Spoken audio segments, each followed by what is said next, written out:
Assalamualaikum warahmatullahi wabarakatuh.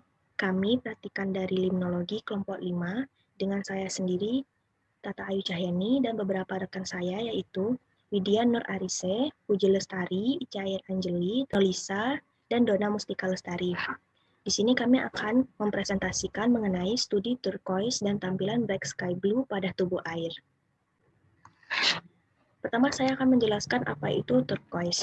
Turquoise sendiri adalah salah satu jenis dari warna-warna yang merupakan kombinasi dari biru kehijauan ataupun biru hijau.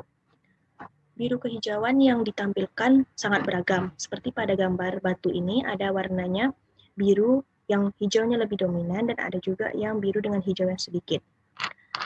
Warna biru hijau ini ditemukan pada badan perairan seperti sungai, danau, maupun di kolam.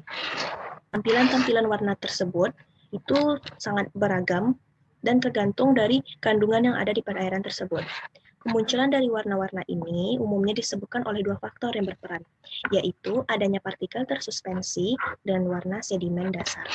Berdasarkan asal-usul agen penyebab dikelompokkan menjadi dua, yaitu badan air tawar alami turquoise dan badan air tawar antropogenik turquoise. Baiklah, selanjutnya yaitu badan air tawar yang mengalami turquoise. Perairan yang mengalami turquoise ini merupakan hasil dari proses alami, bukan dari campur tangan manusia. Perairan yang mengalami turquoise ini diklasifikasikan menjadi 3 kategori, yaitu glasial, vulkanik dan hidrotermal, kemudian kaya akan kalsium karbonat (CaCO3), yang nantinya ketiga kategori ini akan dijelaskan oleh rekan-rekan saya. Sebelumnya, ini merupakan contoh perairan yang mengalami turquoise, yaitu pada Sungai Soka di Slovenia, yang mempunyai warna perpaduan antara hijau dan biru. Baiklah, selanjutnya akan disampaikan oleh rekan saya, yaitu Dona. Oke, jadi yang pertama itu ada perairan glasial. Perairan glasial ini adalah perairan yang terbentuk dari tepung glasial atau tepung batu alam yang telah tersuspensi di dalam air. Nah, contohnya itu yang pertama ada Danau Puksondo di Nepal. Danau Puksondo ini adalah danau oligotrofik air tawar yang terletak di Taman Nasional Chai Puksondo di Nepal. Nah, yang kedua itu ada Danau Samiti. Danau Samiti ini terletak di India. Yang ketiga itu adalah Danau Moraine. Danau Moraine ini adalah danau yang terletak di Taman Nasional Banff, Kanada. Dan yang terakhir itu ada Sungai Soka yang terletak di Slovenia.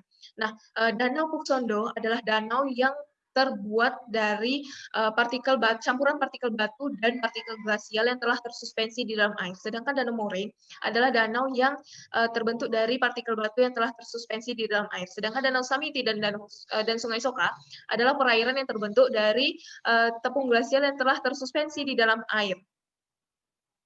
Selanjutnya adalah danau vulkanik dan hidrotermal. Seperti yang kita lihat pada beberapa gambar danau yang ada di slide ini, perbedaan warna-warna danau ini disebabkan karena adanya perbedaan kandungan konsentrasi sulfat, klorida, aluminium, dan senyawa lain, serta penyerapan cahaya, begitu juga dengan adanya keberadaan partikel tertentu yang tersuspensi di dalam air danau. Seperti yang dapat kita lihat pada Danau Ijen di Jawa Timur, Indonesia, warna biru kehijauan pada danau ini itu disebabkan karena adanya kandungan konsentrasi sulfat, klorida, aluminium, dan senyawa lainnya yang memiliki kadar yang tinggi serta sehingga menyebabkan adanya perubahan pada danau Kawah Ijen yang ada di Jawa Timur ini. Lalu berbeda lagi halnya seperti yang terjadi pada danau Yudamari yang ada di Jepang. Danau ini bisa berwarna biru hijau, ini karena adanya mengandung partikel belerang koloid yang sangat halus dan penyerapan sinar matahari oleh ion besi yang terlalu, sehingga menyebabkan adanya warna biru dan hijau pada Danau Yudamari yang ada di Jepang ini. Lalu sama halnya yang terjadi pada Blue Lake Mount Gambier yang ada di Australia Selatan, seiring dengan pergantian musim, maka warna dari danau ini juga akan berganti. Ini disebabkan karena adanya kalsium karbonat kecil yang tersuspensi di dalam danau Blue Lake Mount Gambier ini. Pada gambar A, anak sungai Hakasu Creek, terjadi pengendapan kalsium karbonat di dasar sungainya, yang dalam konsentrasi yang tinggi tersuspensi di dalam air menyebabkan hamburan cahaya, sehingga mengakibatkan adanya perubahan warna. Gambar kedua yaitu Bear Lake atau Utah, yang merupakan danau tertua, dengan adanya partikel mikroskopis kalsium karbonat yang tersuspensi di dalam air sehingga mengakibatkan perubahan warna seperti yang terlihat pada gambar. Gambar yang C yaitu Danau Plitvice di Kroasia yang merupakan serangkaian danau yang dihubungkan oleh air terjun dengan penampilannya yang berwarna biru kehijauan, dikaitkan dengan keberadaan kalsium karbonat yang ada di dalam air. Adanya proses biodinamik pengembangan CaCO3 berlangsung secara intensif di dasar danau sehingga menimbulkan perubahan warna. Badan air tawar antropogenik turquoise. Nah, turquoise sendiri merupakan perairan yang memiliki warna biru kehijauan dan bisa ditemukan di seluruh dunia. Nah, di sini adapun badan air tawar turquoise antropogenik turquoise itu yang dihasilkan dari aktivitas manusia, yaitu didapatkan dua contoh sungai, dan yang pertama itu seperti kita lihat pada gambar A, itu adalah contoh dari sungai Wilge dari Afrika Selatan. Nah, seperti yang kita lihat pada gambar, di gambar tersebut warna air yang ada di sungai itu adalah warna biru putihan seperti susu. Hal ini itu diakibatkan dari pengendapan gipsum yang bersumber dari pabrik pengolahan air tambang Brunswick. Nah, karena adanya pengendapan ini sehingga mempengaruhi warna perairan di sungai tersebut. Nah, yang selanjutnya yaitu ada Sungai Luka di India.